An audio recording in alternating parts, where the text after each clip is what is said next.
ভারতীয় জনতা পার্টির প্রার্থী জ্যোতির্ময় সিং মাহাতো, আপনারা যেভাবে 2019-এ জ্যোতির্ময় সিং মাহাতোকে দুহাত তুলে আশীর্বাদ করেছিলেন, সেই আশীর্বাদ নিয়েই জ্যোতির্ময় মাহাতো সিং মাহাতো আপনার দুয়ারে এসেছেন। আপনারা 2019-এ যেভাবে জ্যোতির্ময় সিং মাহাতোকে আশীর্বাদ করেছিলেন, আজকে 2024-এ একটু বাড়ির বাইরে এসে একটু আশীর্বাদ করুন। পার্টি যেভাবে 10 বছর পূর্ণ করেছে তার সাথে আপনারা রঙ্গমঞ্চকে সমর্থন করুন।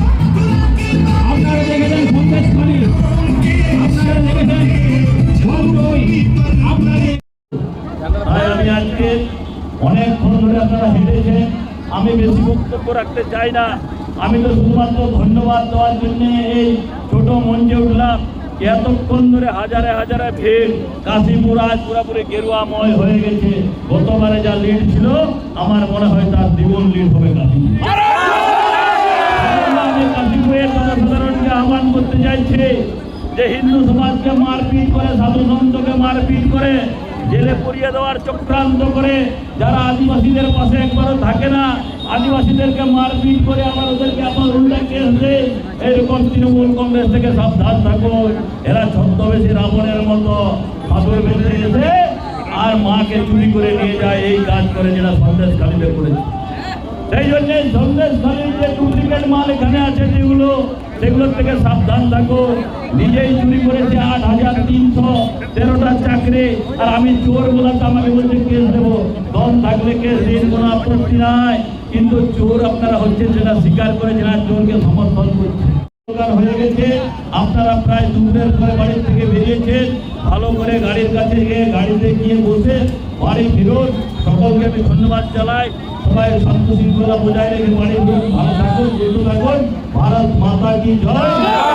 25 তারিখ আমাদের এখানে ভোট, এই ভোটে পদ্মফুল চিহ্নে ভোট দিয়ে ভারতীয় জনতা পার্টিকে জয়যুক্ত করুন, মোদীজির হাত যুক্ত করলে আহ্বান জানাই।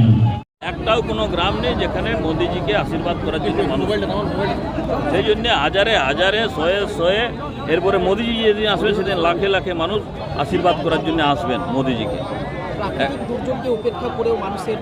দেখুন, প্রাকৃতিক দুর্যোগকে উপেক্ষা করেই ভারতীয় জনতা পার্টি সবসময় লড়াই সংঘর্ষ করে আসছে তৃণমূল কংগ্রেসের বিরুদ্ধে। তৃণমূল কংগ্রেসের বিরুদ্ধে লড়াই করা যতটা কঠিন, প্রাকৃতিক দুর্যোগটাকে ততটা কঠিন নয়। কারণ এরা হচ্ছে শয়তান, ডাকাত, বদমাশ, খুনি, মার্ডারার, ধর্ষক। এই ধর্ষকের খুনিদের বিরুদ্ধে লড়াই করতে গেলে প্রাকৃতিক দুর্যোগকে অপেক্ষা করতে হবে। তাই সবাই বেরিয়ে এসেছে এবং সে দেখিয়ে দিয়েছে কাশীপুরের মধ্যে কি জনজোয়ারে ভেসে গেছে আজ কাশীপুর। হাজারে হাজারে মানুষ কাশীপুরের মধ্যে। আজ লক্ষণপুরে 150টি বিজেপি সমর্থিত পরিবার তৃণমূল কংগ্রেসে যোগদান করবে। তৃণমূলের লোকেই তৃণমূলে যোগদান করে, ভারতীয় জনতা পার্টির কেউ করে না। এইসব ফালতু বলে লিখিয়ে লাভ নেই। কারণ আপনি খোঁজ করুন, দেখবেন তৃণমূলের লোকেই তৃণমূলে যোগদান করছে। একমাত্র যোগদান হচ্ছে সব পার্টি ছেড়ে বিজেপিতে আসছে। আপনারা দেখুন, দৈনিক যোগদান হচ্ছে। চিহ্নিত করুন, দেখবেন তৃণমূল কংগ্রেসেরই ছিল, তৃণমূলে যোগদান করেছে। সেই জন্য কোনো চিন্তার বিষয় নাই। আগে তৃণমূল কংগ্রেসকে এইটুকু আমি বলবো, আপনাদের প্রধানমন্ত্রী পদপ্রার্থীকে সেটা একবার ক্লিয়ার করুন, আর ভালো করে ভোটটাতে অন্তত সব বুথে লড়াই করুন। প্রশাসনকে দিয়ে নয়, নিজের পায়ে দাঁড়ানোর চেষ্টা করুন। পুলিশকে আর প্রশাসনকে দিয়ে কতক্ষণ চলবে? বেশিক্ষণ চলে না। এই নির্বাচনের পরে তৃণমূল কংগ্রেসকে বাংলা ছাড়া করে দেবো, পরিষ্কার করে দেবো। বিপক্ষে আসনে বসার যোগ্যতা রাখবো না আমরা তৃণমূল কংগ্রেসকে। একদম আমি পরিষ্কার বলে দিয়েছি কাশীপুরের মুখে দাঁড়িয়ে। কিন্তু কাশীপুর বিধানসভার প্রাক্তন বিধায়ক, তৃণমূল বিধায়ক বলছেন যে ভোটে তৃণমূলেই জয়ী হবে। যে হেরে এমনিতেই বসে আছে তার কথা কি বলবেন? আগে তো উনি বিধানসভায় জিতার করেন, তারপরে লোকসভার কথা বলবেন।